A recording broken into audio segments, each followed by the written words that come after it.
واقف ہیں. قل هو اللہ احد اللہ الصمد لم یلد ولم یولد ولم یکن لہ کفوا احد. اور اس سورت کی فضیلت سے بھی واقف ہے. کوئی نئی بات نہیں ہے ہمارے لیے، ہم سب جانتے ہیں. تو اس کی اتنی بڑی فضیلت کس بنا پر ہے؟ اخلاص ہی کی بنا پر ہے نا. تو جس طرح اللہ سبحانہ و تعالیٰ ایک ہے، قل هو اللہ احد، سورت کی فضیلت سے بھی واقف ہے، یا جو عبادت اس کے لیے ہو وہ بھی بس صرف اس ایک اکیلے کے لیے ہونی چاہیے. اس کے ساتھ کسی اور کو ملانا نہیں چاہیے، کسی اور کو شریک نہیں کرنا چاہیے. تو اخلاص کا لفظی مطلب ہوتا ہے کسی چیز کو آمیزش سے چھانٹ کے الگ کر دینا، یعنی کسی دوسری چیز کی ملاوٹ سے بالکل الگ کر دینا اس کو. اور لغوی معنی اخلاص کے ہوتے ہیں پاک صاف ہونا اور خالص ہونا. یعنی ہمارا عمل جو ہے، جو ہم اللہ کے لیے کرتے ہیں، وہ ہر طرح کی آمیزش سے بالکل صاف ستھرا ہو، خالص ہو، پیور ہو. اور امام راغب اصفہانی جو ہیں، آپ لوگوں نے ان کا نام سنا ہوگا، مفردات القرآن کے نام سے قرآن مجید کی ڈکشنری ہے، اور بہت ہی بہترین ڈکشنری ہے. ہر قرآن کے طالب علم کو اس سے واقفیت ہونی چاہیے. تو امام راغب اصفہانی لکھتے ہیں کہ الاخلاص التبری عن کل ما دون اللہ تعالی. اخلاص یہ ہے کہ اللہ کے علاوہ ہر ایک سے دل کو پاک کر لیا جائے. یعنی جب ہم اللہ کے لیے کوئی کام کرتے ہیں تو بس وہ صرف اللہ کے لیے ہو، کسی اور کے لیے نہ ہو. اس کے بارے میں کئی ایک اقوال ہیں، لیکن جیسے عز ابن عبد السلام کا قول ہے، وہ کہتے ہیں کہ اخلاص یہ ہے کہ انسان اطاعت کے کام کو اللہ اکیلے کے لیے خالص کرتے ہوئے انجام دے. کس طرح؟ وہ اس طرح کہ اس عمل کے ذریعے سے لوگوں سے اپنی تعظیم اور توقیر یعنی عزت کا ارادہ نہ کرے. یعنی کوئی اچھا کام کر کے پھر وہ لوگوں سے توقع نہ رکھے کہ اب چونکہ اس نے اچھا کام کر لیا اس لیے سب اس کو عزت دیں. مثال کے طور پر اگر ایک ٹیچر ہے، میں اپنے آپ کو ہی لیتی ہوں کہ مجھے تعلیم دینے کے بعد، پڑھانے کے بعد، سکھانے کے بعد جن کو میں سکھا رہی ہوں ان سے یہ توقع نہیں رکھنی چاہیے کہ اب چونکہ میرا ان پہ احسان ہے لہٰذا یہ اس کا بدلہ کم از کم اس صورت میں تو ضرور دینا کہ یہ مجھے رسپیکٹ دیں. اور اگر وہ رسپیکٹ نہ دیں تو پھر مجھے بہت برا لگے اور میں ڈسہارٹ ہو جاؤں اور پھر میں اپنا کام چھوڑ دوں اور لوگوں سے بدظن ہو جاؤں اور پھر ان کے خلاف ادھر ادھر غیبت چغلی شروع کر دوں اور فرسٹریشن کا شکار ہو جاؤں. تو یہ سارا نتیجہ کس بات کا ہے کہ میرے اصل کام میں اخلاص ہی نہیں تھا. تبھی تو میں اس نتیجے پہ پہنچی، اس ہلاکت کے گڑھے میں کہ فرسٹریشن کا شکار ہوئی. اور اس فرسٹریشن میں پڑھ کے پھر میں نے جس مقصد اور جس نیت اور جس جذبے اور جس بڑے بڑے ارادے کے ساتھ میں نکلی تھی وہ تو وہیں رہ گیا نا، وہ تو چلا گیا کہیں اور، ختم ہو گیا سب کچھ. پھر وہ کہتے ہیں کہ اور نہ کوئی دینی نفع حاصل کرنے کا مقصد ہو اور نہ کوئی دنیاوی نقصان دور کرنے کا ارادہ ہو. یعنی کچھ بھی اور نہ، ہر چیز ہٹا دی جائے سوائے اس کے کہ اللہ کی رضا سامنے ہو.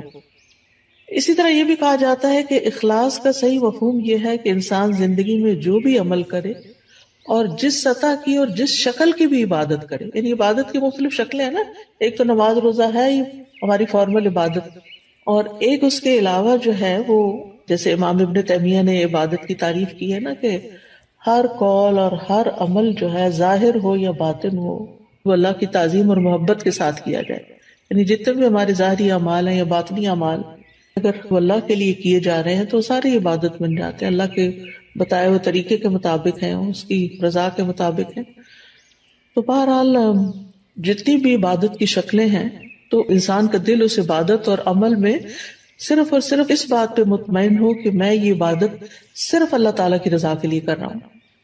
اور اسی طرح انسان اپنے دل کو ہر طرح کے نفسانی، ظاہری، باطنی خواہشات سے پاک کرے اور اپنی ساری حرکات، سکنات اور ہمارے خیالات اور یہ جتنی بھی چیزیں ہیں ان سب میں صرف اللہ سبحانہ وتعالیٰ کی رضا مقصود ہو. یعنی ہم ایک ہاتھ بھی اٹھائیں، ہمارا مسکرانا بھی، ہمارا دیکھنا بھی، ہمارا چلنا پھرنا، یعنی جو ہی ہمارے ذہن میں یہ خیال آئے کہ فلاں مجھے دیکھ کے کہے گا واہ کیا اسمارٹ ہے یا کتنی ایکٹیو ہے یا کتنا، تو فوراً اس طرف سے توجہ ہٹا لی جائے.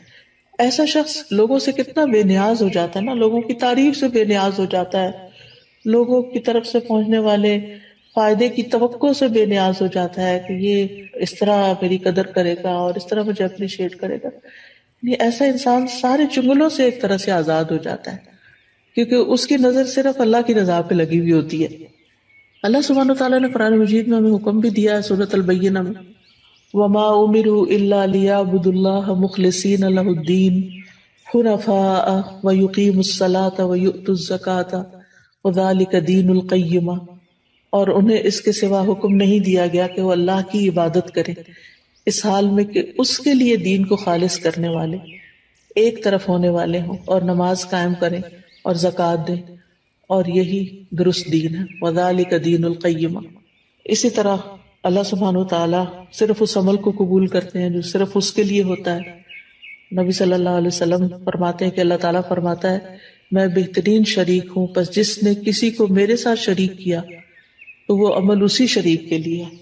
یعنی کسی اور کو اگر آپ اس میں شامل کر لیں گے تو وہ عمل اس کا ہو جائے گا، اللہ تعالیٰ کے لیے نہیں ہوگا. اے لوگوں اپنے اعمال کو اللہ کے لیے خالص کرو، کیونکہ اللہ عز و جل اسی عمل کو قبول کرتا ہے جو خالص اسی کے لیے کیا جائے. اب سوال یہ پیدا ہوتا ہے کہ پھر اخلاص کے نتائج کیا ہوں گے، فوائد کیا ہوں گے، ثمرات کیا ہوں گے؟ پہلی بات تو یہ ہے کہ انسان کے اعمال قبول ہوں گے. ہم جو تھک رہے ہیں، محنت کر رہے ہیں، دن رات بھاگ دوڑ میں لگے ہوئے ہیں، ہماری زندگی کا ایک ایک لمحہ جو استعمال ہو رہا ہے، یہ سارا میزان میں ہماری حسنات میں شامل ہو جائے گا. یعنی یہ سب سے بڑا فائدہ ہے، یعنی قبولیت ہو جائے گی. کیونکہ حدیث میں آتا ہے کہ اللہ تعالیٰ صرف اس عمل کو قبول فرماتا ہے جو خالص اس کے لیے کیا جائے اور صرف اس کی رضامندی مقصود ہو. یہ سنن النسائی کی روایت ہے ابو امامہ الباہلی رضی اللہ عنہ سے. دوسرا بڑا فائدہ یہ ہوتا ہے اخلاص کا کہ انسان کو اللہ تعالیٰ کی مدد حاصل ہوتی ہے، اللہ سبحانہ تعالیٰ کی مدد حاصل ہوتی ہے، اور انسان کو ایک مضبوطی حاصل ہوتی ہے، اپنے کام میں جماؤ حاصل ہوتا ہے، ثابت قدمی آتی ہے. یعنی انسان پھر اس کام کو چھوڑتا نہیں. جیسے شروع میں نے کہا نا کہ انسان فرسٹریشن کا شکار نہیں ہوتا کہ میرا نہیں خیال مجھے یہ کام کرنا چاہیے کیونکہ کوئی مجھے نتائج نظر نہیں آ رہے، اس کے کوئی فائدہ نظر نہیں آ رہا. یہ جملے کتنے عام ہیں ہمارے روزمرہ کی گفتگو میں، حتیٰ کہ لوگ یہاں تک کہہ دیتے ہیں ابھی تک میں نے اتنا قرآن پڑھا، دین پڑھا ہے، میرے عمل میں کوئی تبدیلی نہیں آئی، تو میرا نہیں خیال کہ مجھے یہ کنٹینیو کرنا چاہیے. بعض اسٹوڈینٹس کہتے ہیں ہمیں یہ کورس کنٹینیو نہیں کرنا چاہیے کیونکہ ہم کچھ زیادہ تو فائدہ حاصل نہیں کر رہے. بھائی ایک ایفرٹ تو لگا رہے ہیں، ایک نیک کام میں ایفرٹ لگا رہے ہیں، اس کا فائدہ آپ کو دنیا میں ہی چاہیے اور لوگوں کو دکھانے کے لیے چاہیے کہ آپ بہت اچھے ہو چکے ہیں. اللہ کے ہاں اگر وہ قبول ہو رہا ہے اور جمع ہو رہا ہے تو وہی سب سے بڑا فائدہ ہے کہ آپ کا وقت فضول کاموں کی بجائے ایک اچھے کام میں استعمال ہو رہا ہے. تو اس طرح یہ ہے کہ انسان کے اندر ایک مضبوطی آتی ہے اور وہ نیک کاموں کو چھوڑتا نہیں ہے. اور جیسے پہلے بھی بات ہوئی کہ قبولیت آتی ہے اور اللہ سبحانہ وتعالیٰ انما یتقبل اللہ من المتقین، تو جب قبول ہوتا ہے عمل تو پھر مدد بھی آتی ہے اللہ سبحانہ وتعالیٰ کی. اچھا، تیسرا فائدہ کیا ہے؟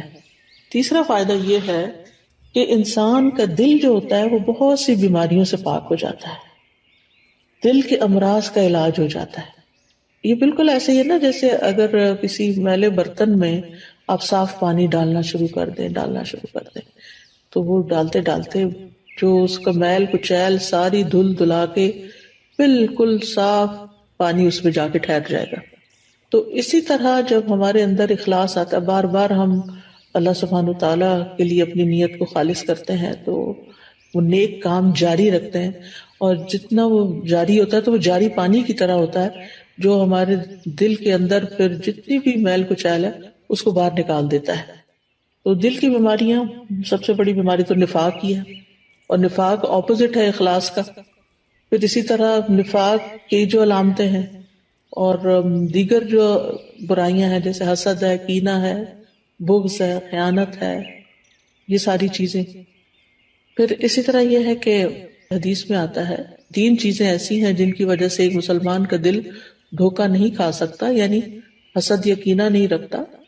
ایک ہے کہ اللہ کے لیے خالص عمل کرنا، دوسرا ہے مسلمانوں کے ائمہ کے ساتھ خیر خواہی کرنا، یعنی اپنے لیڈرز کے ساتھ خیر خواہی کرنا، اور تیسرا مسلمانوں کی جماعت سے جڑ کے رہنا۔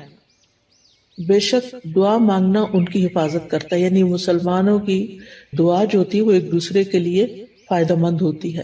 وَلُزُومُ جَمَاعَتِهِمْ فَإِنَّ الدَّعْوَةَ تُحِيطُ مِنْ وَرَائِهِمْ۔ میں دیکھتی ہوں واٹس ایپ کے گروپ میں، جس گروپ میں میں ہوں، کہ کوئی ایک بیمار ہوتا ہے تو سارے کنسرن ہو جاتے ہیں اور ہر ایک دعائیں کرنے لگتا ہے، اور حقیقت ہے کہ ایسے دل پکڑا جاتا ہے۔